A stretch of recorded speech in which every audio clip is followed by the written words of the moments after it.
Welcome to Tax Notes Talk, a podcast from Tax Notes, the leading source of tax news, information, and analysis. Welcome to the podcast. I'm David Stewart, Editor-in-Chief of Tax Notes Today International. This week, tax and remote work. In March 2020, as the world shut down and many companies switched to fully remote work, few were thinking about the tax consequences of all these new teleworking employees.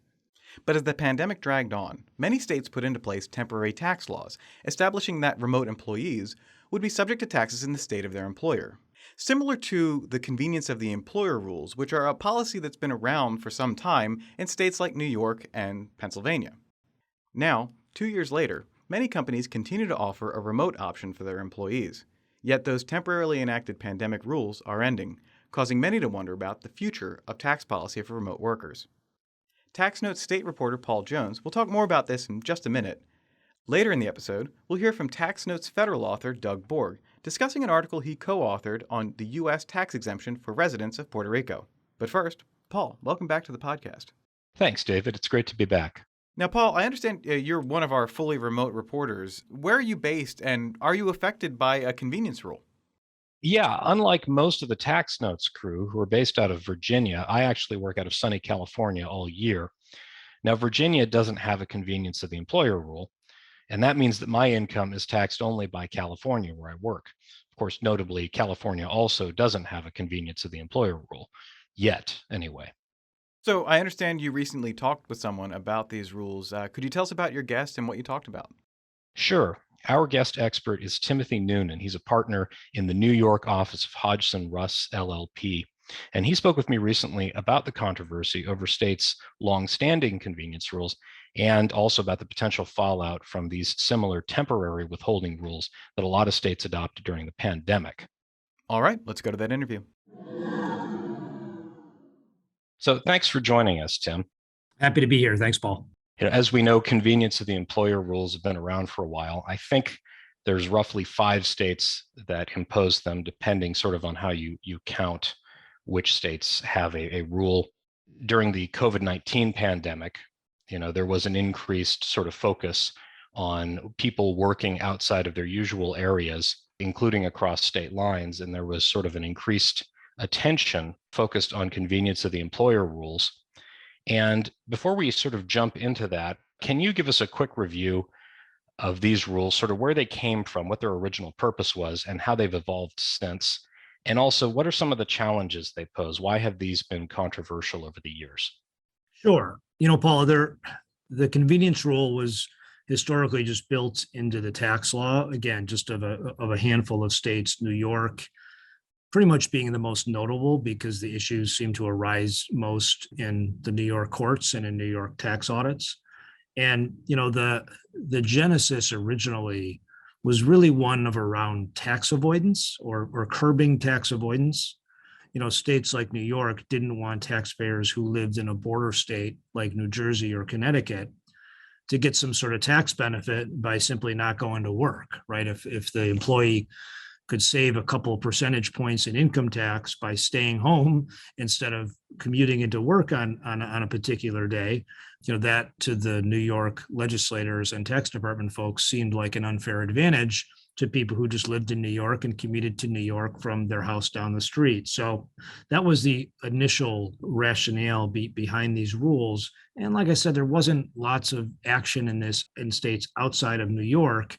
And in large part, in New York, this became a hot button issue, in part because, of course, New York being a financial center, a commercial center, and being right on the border of a couple other states, and in part because New York took a pretty broad interpretation of what it meant to be, or what the convenience of the employer rule really meant. The convenience of the employer rule basically says that if you're working from home for your own convenience and not out of any employer necessity, the state's going to treat that day as a day worked in New York. So New York cases started to come out, and New York was taking a very broad interpretation of what was a convenience day. And then they extended this in some other cases beyond just local telecommuters to people who were working remotely from across the country. So that sort of is led to the genesis. All this, of course, is pre-COVID.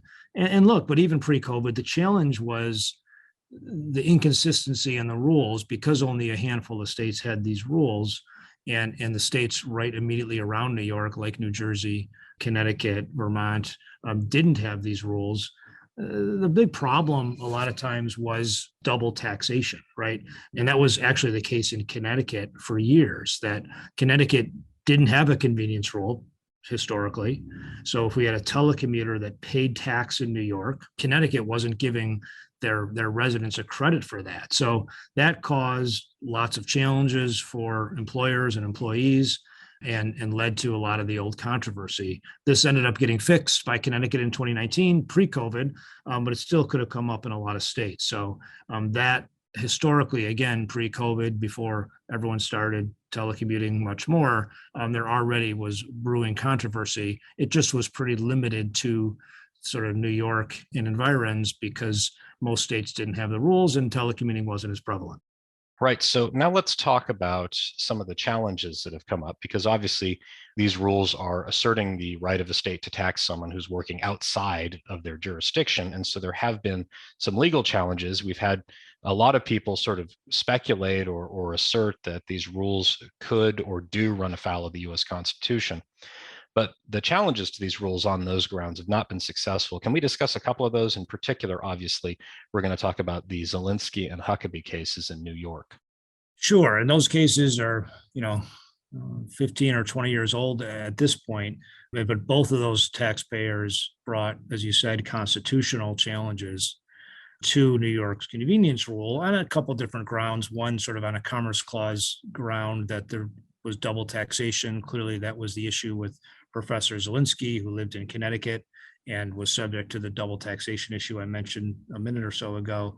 Mr. Huckabee didn't live nearby New York. He lived down in Tennessee, but was a remote worker for a software company. His challenge wasn't really based on double taxation, because there's no income tax in Tennessee, but on more of like a due process type ground, that it just didn't seem right that constitutionally New York was able to, use its long arms to tax someone who's working in another state like that. Well, again, both of those taxpayers lost. Those cases went to the Court of Appeals in New York, which is New York's highest court. The Supreme Court denied taking either appeal. So, it's sort of been the law of the land in New York for at least the past 15 years or so. And there was also, around this time period, lots of other litigation in New York's administrative courts, in New York's Division of Tax Appeals, where taxpayers were, trying to defend themselves against some pretty aggressive positions taken by the New York Tax Department on this convenience rule. There were some cases where an employer closed a taxpayer's, well, they didn't close their office, but where an employer asked the taxpayer to work at home because they didn't have enough space for them in their office. Or they asked the taxpayer to work at home because their job was of a confidential nature and they didn't really feel like they had the privacy systems in place at the office to sort of protect client information or whatever. In cases like that, taxpayers kept losing, right? The courts were saying, well, look, the work that this employee is doing is of the nature that it could have been done in New York. So even though their employer asked them to stay at home, we still think that it's a convenience day. And again, that seems to throw the whole concept of the convenience rule on its head. The convenience rule says that if you're working from home for your own convenience and not for employer necessity, then that's treated as a New York workday. A lot of these cases seem to employ a much broader interpretation. Again, the idea being if that the work was of the nature that it could have been done in New York, well, then New York should be able to tax it even if the work was done at home. So in addition to the constitutional issues that we saw come up in Huckabee and Zielinski, sort of denying taxpayers really the ability to make a constitutional claim, these other administrative cases, really made it difficult on the legal issue for taxpayers to win. It just, New York was taking a real broad interpretation of the rules and they were winning. Support for this podcast is provided by SafeSend. Empower staff with tax automation software that is transforming the accounting profession.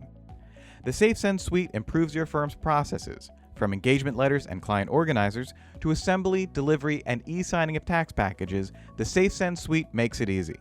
Clients love the intuitive, consistent experience at every step of the tax engagement. Staff love reducing the time they spend on manual, labor-intensive tasks. Schedule a demo at safesend.com to see it in action. That's safesend.com. So we've sort of came to almost, I guess you could say, maybe a homeostasis. And then COVID-19 hits, and you have lockdowns in an attempt to control the spread of the virus, and people start working from home, including out of state. And a whole bunch of states come under pressure to issue tax rules to address withholding, nexus, et cetera.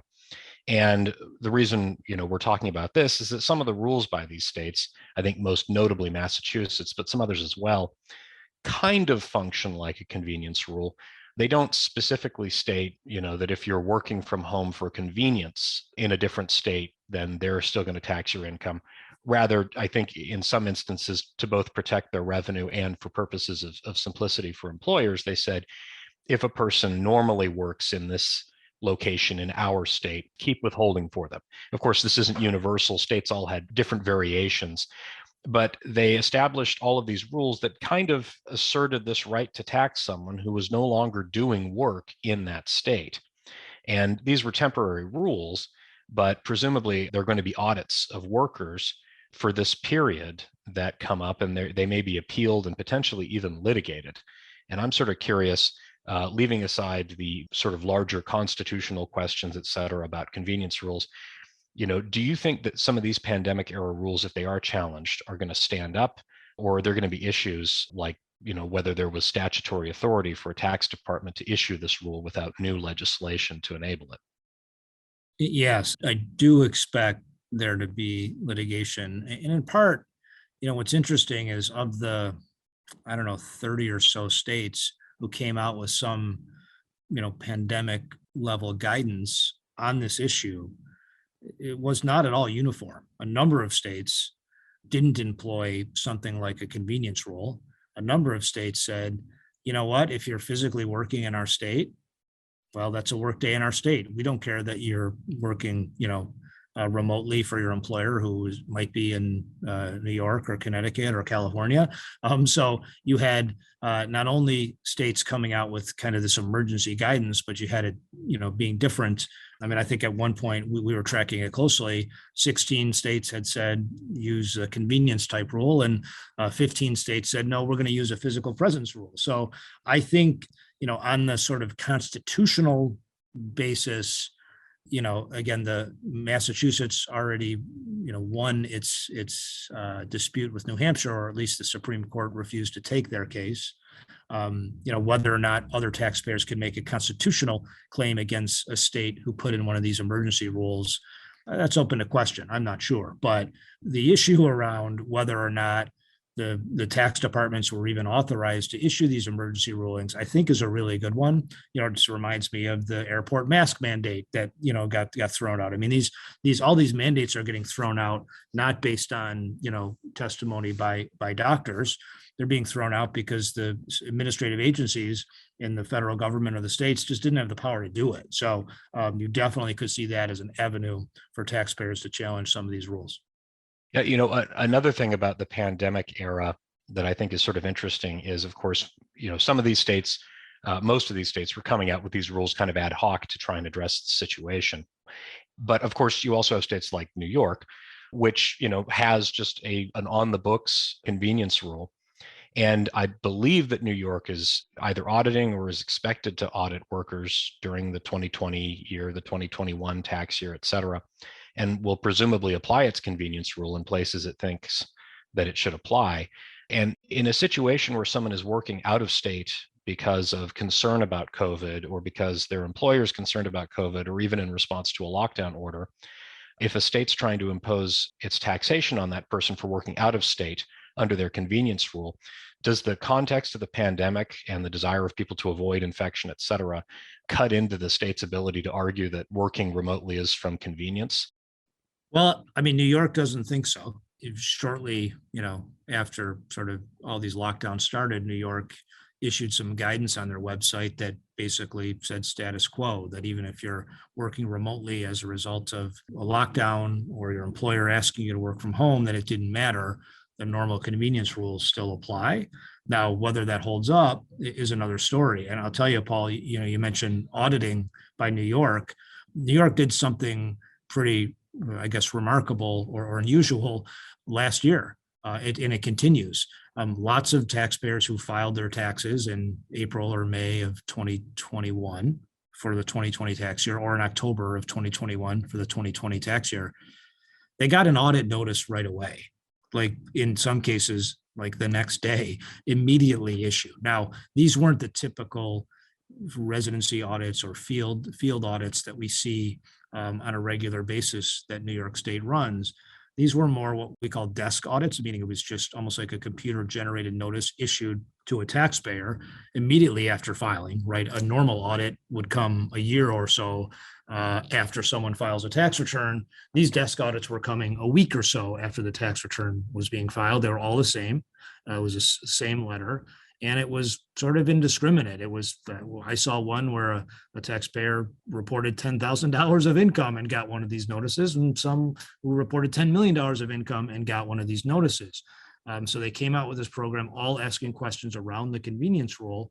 And yeah, the issue that we're going to face is that does the context of the argument change when someone's working from home as a result of a government order, let's say, right? If the government shut down the office and said everyone had to work from home, how could New York sustain a position that was a convenience day, right? It seems awfully inconvenient, and it definitely seems like someone's working from home in that situation based on necessity. Similarly, even after a lot of these government mandated shutdowns went away, later in the spring or summer of 2020, lots of employers, particularly in New York City, said, you know what, why don't we just stay closed? It seems to be working. People are still concerned. So don't come in, right? So now you have the employer, lots of companies just lock their doors, right? No one could come in. Some, maybe most companies made it optional, but most people were told to stay home. So that raises or adds a wrinkle to the whole convenience rule analysis, right? Many of the states who put in these temporary rules, as you mentioned, Paul, didn't really use the convenient tag, right? They didn't use the convenience tag. They just said, look, if you used to work in our state, and then the lockdown happened and you're working remotely somewhere else, we're going to treat that as a day worked in our state, right? That was the Massachusetts rule. But New York is sort of, married to its convenience rule concept. And I think, to your direct question, there's just a different analysis that couldn't be applied here, right? If you have a government shutting down your office, you have your employer shutting down your office, the taxpayer, I think, in that case, has a really good argument that this isn't a convenience day whatsoever. This is a necessity day. I was working from my home in New Jersey or my parents' basement in Florida. I was doing that out of necessity. I couldn't go in the office, for crying out loud. So that definitely is going to add a wrinkle to the legal arguments here for sure. Let's move forward though, because that's sort of the fallout from this particular period of time, and in many instances, sort of unique circumstances where people were working from home because, right, they're concerned about the virus, or their employers trying to deal with the fallout from this pandemic and all of these countermeasures being taken to control the spread of it. But we've also seen, now that we have higher rates of vaccination and lower rates of hospitalizations, something resembling sort of a return to, if not normalcy, at least an acceptance of a sort of endemic phase of the COVID-19 pandemic. And as that has happened, what people are observing is that there is apparently there has been an acceleration of what was kind of a pre-existing trend towards increased telecommuting. It seems to have increased significantly and sort of on a permanent basis. And so we're probably going to see more and more people, particularly those whose work model allows them to work from home, telecommuting either most of the time, all of the time, or at least part of the time, with these sort of flexible work rules that some employers are allowing. And as a result of that, it's interesting to sort of take a look at how that could affect convenience rules. But I think one of the first questions is that going to put an onus on states like New York to increase their enforcement of convenience rules? And also, are other states, going to be looking potentially at enforcing or even adopting convenience rules as a means of kind of protecting their tax base? is one of the reactions we might see to increased telecommuting going to be stricter enforcement of existing convenience rules and more taxing authorities and legislatures looking at enforcing convenience rules or creating convenience rules so that they can go after mobile workers? Yeah, I mean, certainly on the enforcement question, for sure, especially in a state like New York. I mean, New York really, literally can't afford it, right? They can't afford losing the revenue from all of the folks who are now on a more regular telecommuting model, right? So absolutely. And look, that's already, as I mentioned, with the sort of new audit program in New York, that's already being played out, in 2020. And we've seen the same sort of immediate audits for 2021 taxes, right? It's April 27th, and I've already seen a bunch of these audits for 2021. So increased enforcement, definitely. The other question about, again, we're now back to just a handful of states with convenience rules now that all the sort of temporary COVID rules have more or less gone away in these states.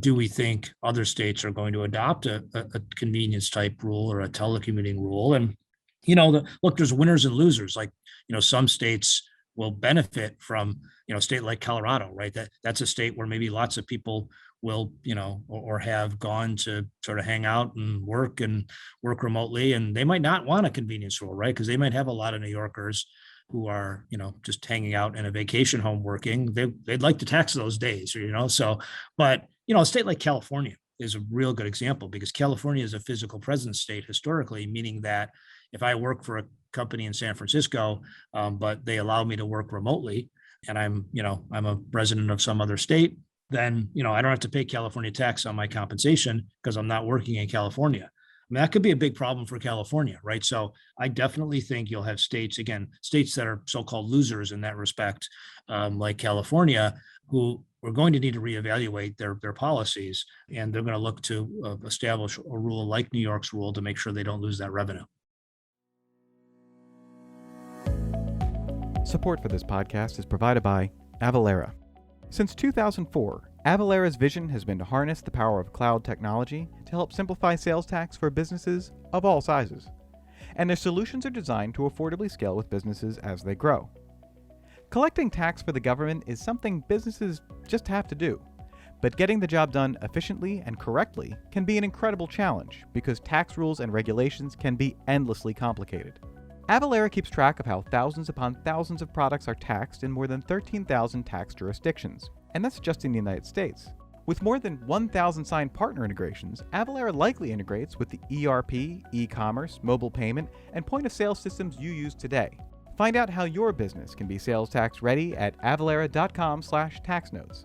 That's avalara.com/taxnotes. Avalara, tax compliance done right. So there may be some larger fights on the horizon over this, but just for now, if you're a taxpayer or an employee or an employer, and you're in a state, that has a convenience rule, or maybe your state starts looking at adopting it, what are some of the practical things that employees and employers should look to do to try and make sure that they have either minimal exposure to this, that they avoid double taxation, or maybe they just want to avoid being caught with a convenience rule at all, and they want to know sort of within the existing rule or rules, what are some of the things they can do to avoid them? Yeah, I mean, it is certainly a challenge for employers right now. I mean, there's a war for talent on, right? So it's tough to get good people to come work for you. And if you're in a state that has a convenience rule, like New York, it might be hard to hire someone, you don't care where the person lives. You're going to allow the employee to work remotely, and they might be coming from Tennessee and there's no income tax there. And that employee is not going to want to take the job if it's going to mean, 8% income tax on their compensation, right? So that's a challenge already for employers. And then again, avoiding the potential for double taxation that could occur. Again, if you have someone who lives in Colorado that has a physical presence rule, but is telecommuting to New York. Again, there's double taxation concerns there too.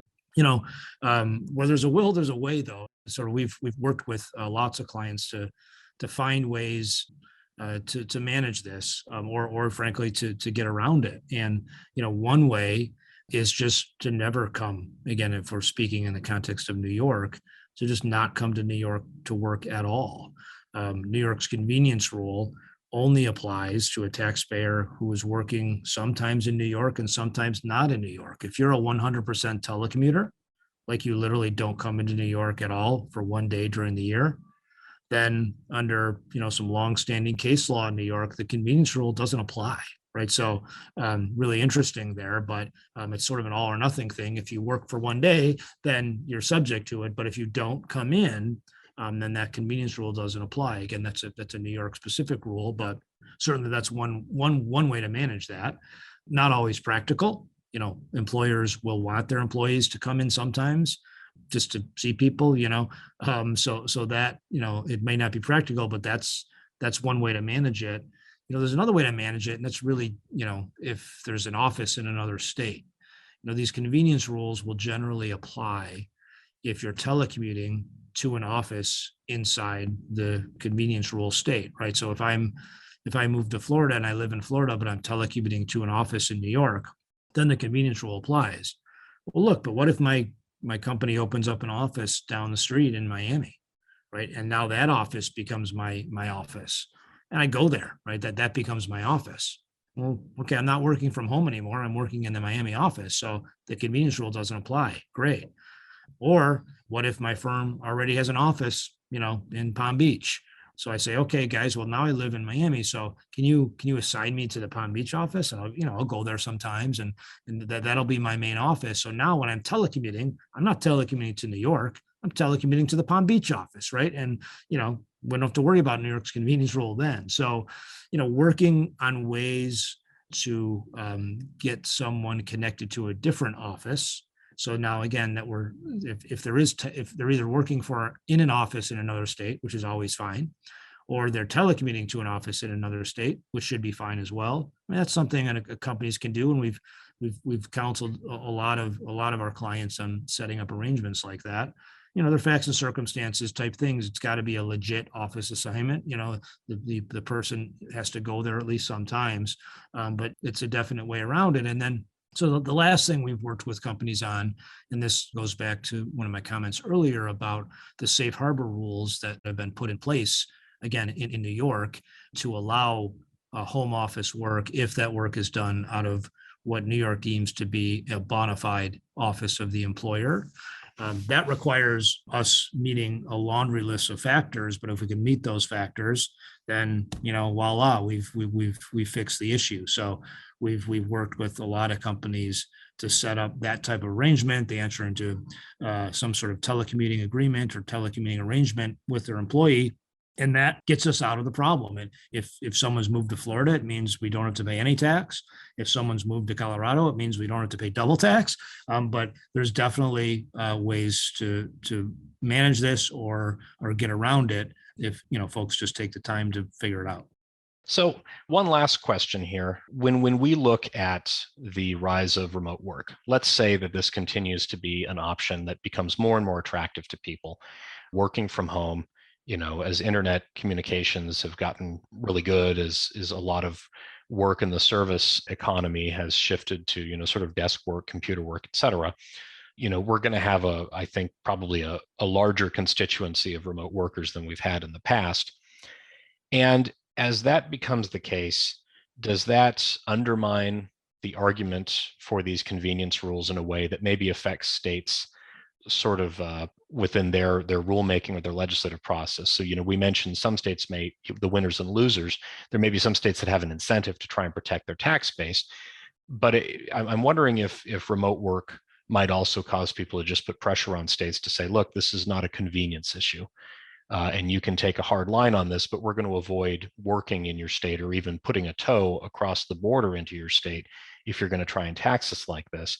And that over time, it might just make the argument, because when we were talking about the genesis of these rules as a means of going after tax avoidance, it increasingly seems like these rules are moving in their application away from that towards just going after people who don't work at their employer's office in a given state, because that's just no longer a normal work model.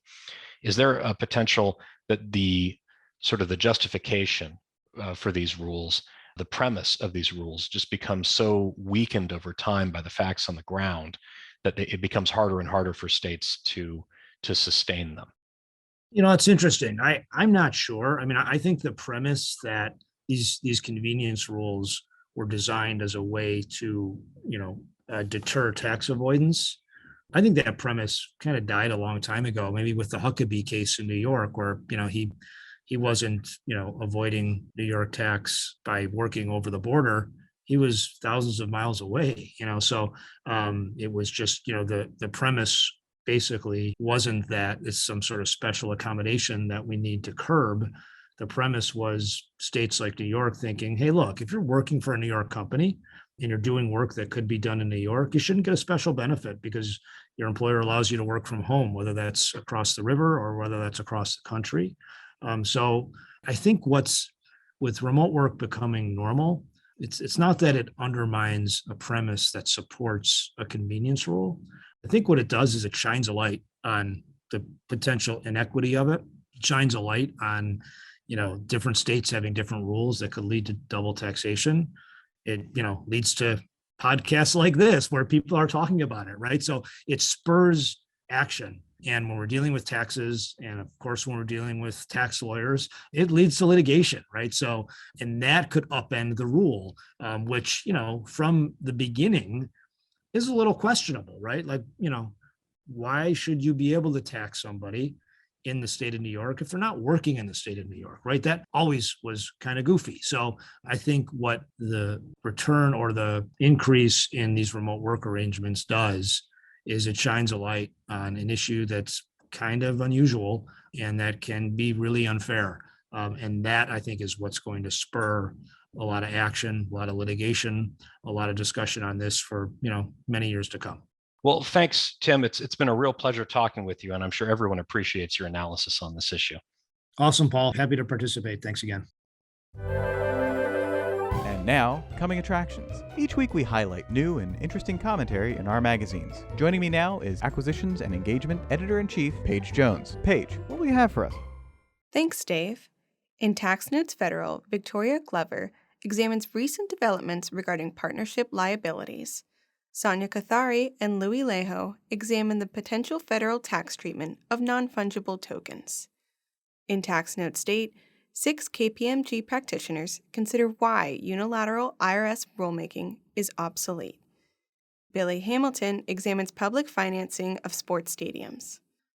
In Tax Notes International, Robert Goulder examines the role of taxation in the recent French presidential elections. Alexandra Ball reviews new EU rules amending the VAT treatment of physical and virtual events. In Featured Analysis, Nana Amasarfo wonders if the SEC climate rule could help carbon taxation. And now, for a closer look at what's new and noteworthy in our magazines, here's Tax Notes Federal Editor-in-Chief Ariel Greenblum. Thanks, Paige. I'm here with Doug Borg, a manager in the Washington office of RSM US. Welcome to the podcast, Doug. Thank you. It's nice to meet you.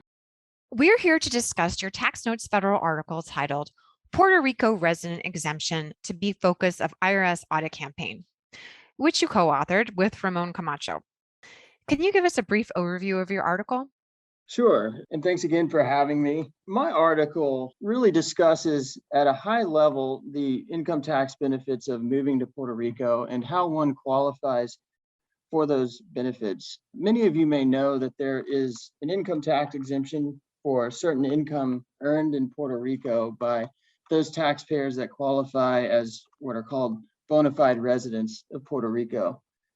In addition to that, there are several Puerto Rican tax incentives that, when taken in combination with this U.S. income tax exemption, can result in some people achieving a very low overall tax rate across the U.S. and Puerto Rico by moving their lives and their businesses to Puerto Rico. So we've seen a great deal of client interest in these benefits. The article also touches on a recent audit campaign that started in early of 2021. And in the IRS announcement of this audit campaign, 2 particular issues are the target of this campaign. One is the audit campaign will focus on those taxpayers that exclude income under these tax benefits, but do not qualify as bona fide residents of Puerto Rico. Additionally, the campaign will focus on those taxpayers that are bona fide residents of Puerto Rico, but who exclude and do not pay income tax on income that isn't covered by this U.S. income tax exemption. So the U.S. income tax exemption covers income that is earned in Puerto Rico, but it does not cover U.S. source income or other foreign source income. So this article really looks at the qualification rules kind of through the lens of this audit campaign and really extrapolates on the two main issues of the campaign. What does it take to be a bona fide resident in Puerto Rico? And what is the extent of the exemption for those taxpayers that are bona fide residents of Puerto Rico? And I guess the two takeaways I would take from it is one, that residence in Puerto Rico is not simply elective. One has to really move their lives and their business activities to Puerto Rico and even relinquish their contacts with the United States. And there are some pretty hard and fast objective rules for establishing residence in Puerto Rico, but there are also some less objective rules that taxpayers must meet. And it creates a degree of uncertainty for those taxpayers that move to Puerto Rico, but maintain significant contacts with the U.S. or continue to conduct a business in the U.S. after their move to Puerto Rico. And on the scope of the exemption, I would just say that moving to Puerto Rico is not a complete departure from the U.S. tax system. And anyone thinking of moving to Puerto Rico should really understand this, that not all of their income may be covered by this exemption. And the article goes into some of the more interesting topics in this area. What I had in mind was the taxpayer, say a U.S. resident who has experienced a significant growth in one or some of his assets. Could be a fund manager with a very large capital gain position, could be a Bitcoin holder, or it could be someone who just owns a business, and they may be looking to dispose of those assets and escape U.S. taxation by, say, moving to Puerto Rico. And looking at the source rules and what I discuss in the article is that moving to Puerto Rico will not eliminate income tax on assets held before the move to Puerto Rico in most cases. So taxpayers just really need to be mindful of, A, what does it take to be a resident in Puerto Rico, and what is the scope of this income tax exemption? And hopefully this article will help those practitioners that don't deal with this every day, but maybe seeing this topic come up, to basically educate their clients or at least become familiar with the rules. And I really hope it was helpful to all of you out there. Thanks. What prompted you to write about this topic? Yeah, I would say that through several lines of our business at RSM, we've just seen a lot of activity in Puerto Rico. And it's not just in the income tax side or the personal income tax side. We see it with structuring projects, with the number of clients looking to either move their businesses to Puerto Rico. We've seen a number of clients go through transfer pricing exercises as part of moving their businesses to Puerto Rico. And frequently those projects result in questions about what happens to the owners of those businesses or what can they do. So we've just seen the topic of residents in Puerto Rico coming up and ways to take advantage of this income tax exemption in the US side, but also on the Puerto Rican tax benefits side. So just, it's really a hot area, and we've seen a lot of interest, not just from our clients, but also in the press. So we thought it'd be a great article to touch on and really educate our readership and our clients about the specifics. Before we let you go, where can listeners find you online? So you can email me. My email address is douglas.borg@rsmus.com. And I'm also on LinkedIn. So I'd be happy to field any questions or just to get to know someone who may be dealing with similar issues. Thanks for joining us on the podcast, Doug. Thank you. It was a pleasure to be here. You can find Doug and Ramon's article online at taxnotes.com. And be sure to subscribe to our new YouTube channel, Tax Notes, for more in-depth discussions on what's new and noteworthy. Again, that's Tax Notes with an S. Back to you, Dave. That's it for this week. You can follow me online at TaxStew, that's STEW, and be sure to follow at Tax Notes for all things tax. If you have any comments, questions, or suggestions for a future episode, you can email us at podcast@taxanalyst.org. And as always, if you like what we're doing here, please leave a rating or review wherever you download this podcast. We'll be back next week with another episode of Tax Notes Talk. Tax Notes Talk is a production of Tax Notes. You can learn more about us by visiting www.taxnotes.com/podcast. When major media wants the straight story, they turn to Tax Notes. Thank you for listening, and join us again for another edition of Tax Notes Talk. Want to see more like this? Subscribe for more tax videos. Special thanks to our executive producers Jasper Smith and Paige Jones, as well as showrunner and audio engineer Jordan Parrish.